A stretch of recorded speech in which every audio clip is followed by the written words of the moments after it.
Much of our life's pain is caused by our own mistakes, by our own failures, by our own sins. Have you ever been your own worst enemy? Have you ever messed up your own life?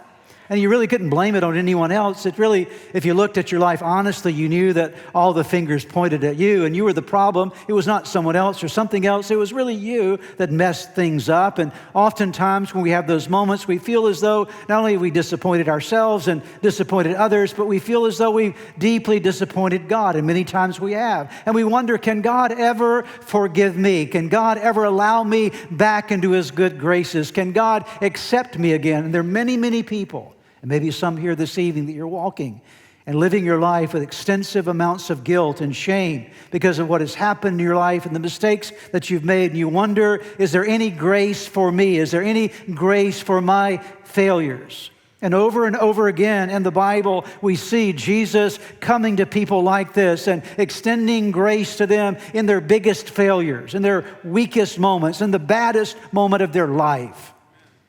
One of the amazing stories for me that points to this is found in John chapter 8, when there was a woman that was caught in the act of adultery. There's a group of religious people, Pharisees, that grabbed this lady out of the context of her adulterous relationship and brought her to Jesus and threw her at the feet of Jesus and said, Jesus, this woman was caught in the very act of adultery. The law says stone her. What are you going to do?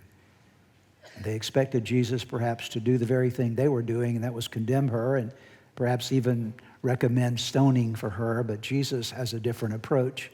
He begins to kneel down and write in the dirt, and as he does, all the Pharisees and all of her accusers walk away. And suddenly the spotlight of history comes down upon Jesus and this one lady in the midst of her shame and guilt. And I want you to listen to what Jesus said to her, because what he said to her, he's saying to you as well.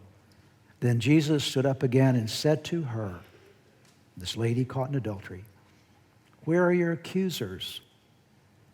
Didn't even one of them condemn you? Now remember, they'd all walked away now. No, sir, he said. Please notice this. And Jesus said, neither do I. Go and sin no more.